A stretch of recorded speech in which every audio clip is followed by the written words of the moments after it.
नमस्कार। Voice for blind के सौजन्य से नई जीएसटी दरों के बारे में संक्षिप्त जानकारी, जिसे अनीता शर्मा द्वारा ध्वनांकित किया गया है।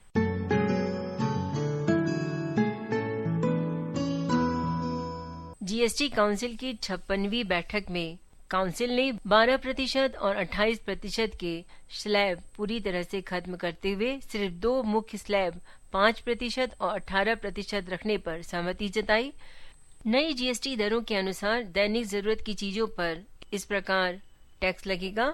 Hair oil, shampoo, toothpaste, oil, soap, bath, toothbrush, shaving cream पर 12%, मक्खन, घी, चीज और डेयरी स्प्रेड्स पर 5%, पेक्स, नमकीन, भुजिया और मिक्सचर पर 5%, बर्तन पर 5%, बच्चों के लिए फीडिंग बोतल, नैपीज और क्लिनिकल डायपर पे भी 5%, सिलाई मशीन उसके पार्ट्स पर 5%।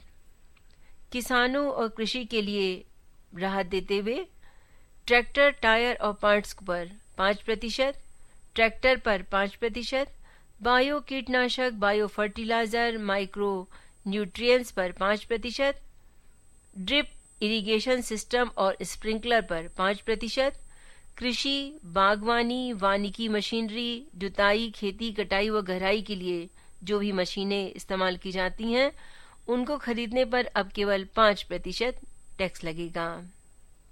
हेल्थ केयर सेक्टर में भी काफी राहत दी गई है। इसमें व्यक्तिगत स्वास्थ्य और जीवन बीमा को 0% टैक्स है, थर्मामीटर पे 5%, मेडिकल ग्रेड ऑक्सीजन पर 0, सभी डायग्नोसिस किट्स और रिएजेंट्स पर 5%, ग्लूकोमीटर और टेस्ट स्ट्रिप्स पर 5%, करेक्टिव चश्मे पर 0। वाहन पर भी कुछ किफायतें लागू की गई हैं, जैसे पेट्रोल या पेट्रोल हाइब्रिड, एलपीजी, सीएनजी कारें जो हैं, जो 1200 सीसी और 4000 डीजल हाइब्रिड कारें जो 1500 सीसी और 4000 की हैं, उन पर 18% टैक्स लगेगा। छोटी कारें जो 350 सीसी की हैं उन पर 18%, माल ढुलाई के वाहन जो हैं उन पे भी 18%, शिक्षा के क्षेत्र में भी इस्तेमाल की जाने वाली वस्तुओं पर राहत दी गई है, जैसे कि नक्शे, चार्ट और ग्लोब पर 0, पेंसिल, शार्पनर, क्रेयॉन्स और पेस्टल पर 0, एक्सरसाइज बुक्स और नोटबुक्स पर 0, रबर, इरेजर ये सब 0%, यानी कोई टैक्स नहीं लगेगा। इलेक्ट्रॉनिक सामान पर भी बचत दी गई है, जैसे एयर कंडीशनर 28%, टेलीविजन जो 32 इंच से बड़े हैं जिसमें एलईडी एवं एलसीडी शामिल है वो 18%, मॉनिटर और प्रोजेक्टर पर 18%, डिश वॉशिंग मशीन पर 18% जीएसटी लगेगा। भारत में सभी तरह की ब्रेड पूरी तरह से जीएसटी मुक्त होगी। 3 सितंबर 2025 को ही बैठक में ये ऐलान किया गया कि पराठा, परोटा, चपाती, रोटी, खाखरा और पिज्जा ब्रेड जैसी सभी वैरायटी पर लगने वाला 5% जीएसटी घटाकर 0 कर दिया गया है। ये छूट दरअसल टैक्स ढांचे को सरल बनाने और जरूरी खाद्य पदार्थों पर राहत देने के बड़े फैसले का हिस्सा है। जीएसटी का सारा नया प्रावधान 22 सितंबर 2025 से लागू होगा। नए जीएसटी नियम के अनुसार ऑटोमेटिक जीएसटी रिफंड की प्रक्रिया पर सहमति बनी है। निर्यातकों का रजिस्ट्रेशन समय घटाकर 3 दिन कर दिया गया है, पहले 1 महीना था। कपड़े और फुटवेयर 2500 रुपए तक के सामान पर जीएसटी घटाकर 5% कर दिया गया है, जो पहले 12% लगता था। हेल्थ और लाइफ इंश्योरेंस पर 5 लाख तक की हेल्थ पॉलिसी और टर्म इंश्योरेंस पर छूट दी गई है। नए नियम के अनुसार जीएसटी परिषद ने लग्जरियस आइटम पर 40% की विशेष दर से कर बढ़ा दिया है।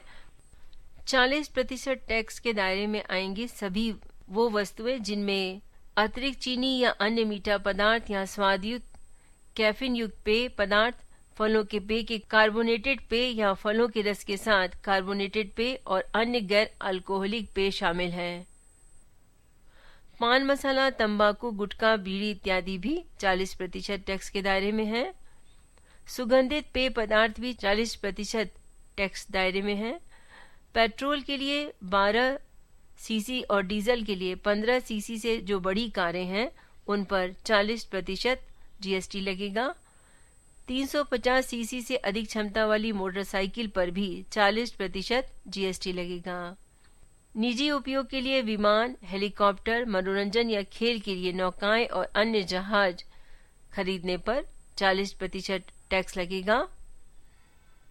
इन सब के अलावा संशोधित ढांचे के तहत अधिक खाद्य और कपड़ा उत्पादों पर पहले की अलग अलग दरों की जगह एक समान 5% जीएसटी लगेगा।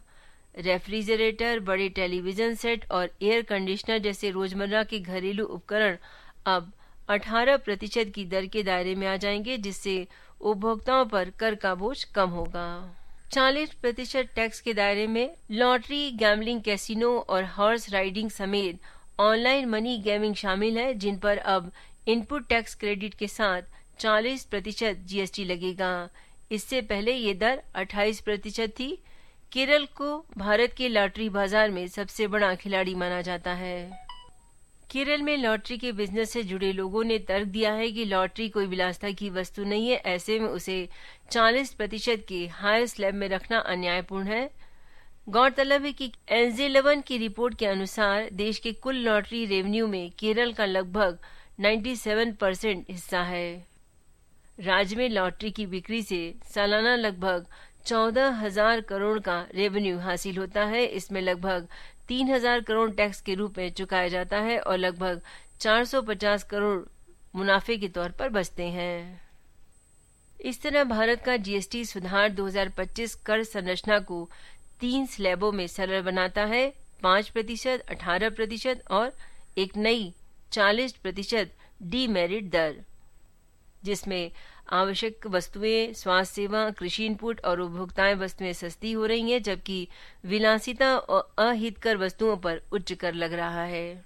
केंद्र सरकार ने जीएसटी दरों में बदलाव करके आम आदमी, किसानों और छोटे उद्यमियों के लिए सैकड़ों वस्तुओं को सस्ता कर दिया है। हथकरघा मशीन के लिए जीएसटी दर 18% कर दी गई है। जीएसटी परिषद ने कारोबारियों पर अनुपालन का बोझ कम करने के उपाय से भी मंजूरी दी है। स्वीकृत उपायों में मध्यम, लघु और सूक्ष्म उद्यम और स्टार्टअप्स के लिए पंजीकरण का समय 30 दिनों से घटाकर केवल 3 दिन करना शामिल है। निर्यातकों के लिए स्वचालित जीएसटी रिफंड के प्रस्ताव को भी मंजूरी दी गई है। एसबीआई रिसर्च के मुताबिक जीएसटी 2.0 के तहत घरेलू सामानों पर कर दरों में कटौती से सरकारी खजाने को सालाना औसतन 85,000 करोड़ रुपए का नुकसान होगा, पर इससे खपत में 1.98 लाख करोड़ रुपए की बढ़ोतरी होने का अनुमान है। खपत बढ़ने से खुदरा महंगाई में कोई इजाफा नहीं होगा, क्योंकि जीएसटी 2.0 में व्यापक उपभोग की वस्तुओं पर कर कम होंगे। जरूरी वस्तुओं जैसे खाद्य व कपड़ा पर जीएसटी 12% से घटाकर 5% होने से इस श्रेणी में खुदरा महंगाई 0.15% तक कम हो सकती है। जीएसटी और आयकर दरों में कटौती को मिलाकर उपभोग खर्च में 5.31 लाख करोड़ रुपए की अतिरिक्त वृद्धि होगी। ये जीडीपी का करीब 1.6% है।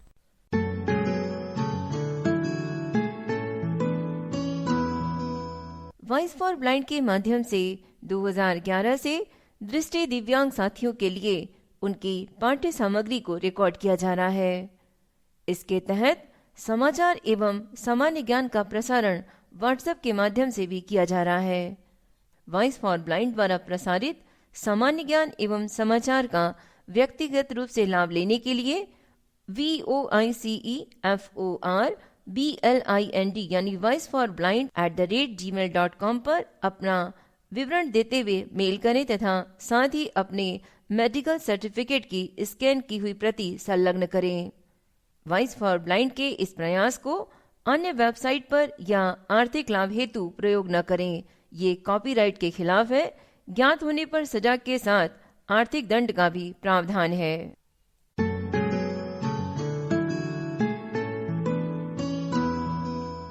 भारत में जीएसटी यानी वस्तु एवं सेवा कर यानी गुड्स एंड सर्विस टैक्स 1 जुलाई 2017 को लागू किया गया था। यह देश की कर प्रणाली में एक ऐतिहासिक सुधार था जिसका मकसद एक देश एक कर की नीति को लागू करना था।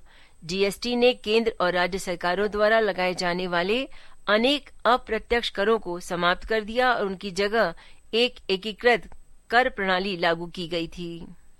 जीएसटी शब्द का फुल फॉर्म 2 शब्दों से मिलकर बना है जो गुड्स और सर्विस टैक्स है। गुड्स शब्द का मतलब है सामान, जो सभी प्रकार की संपत्तियों को संदर्भित करता है जिसमें अनाज, फसल, घास तथा जमीन इत्यादि जैसी चीजें जुड़ी होती हैं। सेंट्रल टैक्स या स्टेट टैक्स अथवा किसी वस्तु की सेवाओं की आपूर्ति पर जो टैक्स लगाया जाता है उसे ही सर्विस टैक्स कहते हैं। गौरतलब है कि देश की सरकार को अपने कामकाज को सही ढंग से करने के लिए धन की आवश्यकता होती है तथा कर यानी टैक्स धन को इकट्ठा करने का एक बड़ा स्रोत होता है। टैक्स के द्वारा इकट्ठा किया गया पैसा सरकार अपने देश की जनता की सेवा के लिए उपयोग करती है। अब ये भी जान लेते हैं कि आखिर जीएसटी क्यों लाया गया था। जीएसटी को केंद्र तथा राज्यों के 17 से ज्यादा अप्रत्यक्ष कर के बदले में लगाया गया है, अर्थात केंद्र तथा राज्यों में पहले 17 से ज्यादा प्रत्यक्ष कर तथा अप्रत्यक्ष कर रूप में टैक्स लगाए जाते थे। अब उन सब करों को हटाकर अब केवल एक ही अप्रत्यक्ष कर लगाया जाता है जिसे हम जीएसटी कहते हैं। जीएसटी ने भारत में कर व्यवस्था को सरल एवं आसान बनाया है। कर के ऊपर कर लगाने की व्यवस्था का अंत हुआ है। जीएसटी के आने से आयकर विभाग के कर्मचारियों के द्वारा किए जा रहे भ्रष्टाचार को कम करने में भी मदद मिली है। जीएसटी के आने से सेवा कर, केंद्रीय बिक्री कर, राज्य बिक्री कर इत्यादि को खत्म किया गया है। जीएसटी एक राष्ट्र एक कर की महत्वाकांक्षी विचारधारा पर आधारित है। यह एक बहुचरणीय और गंतव्य विशिष्ट कर प्रणाली है।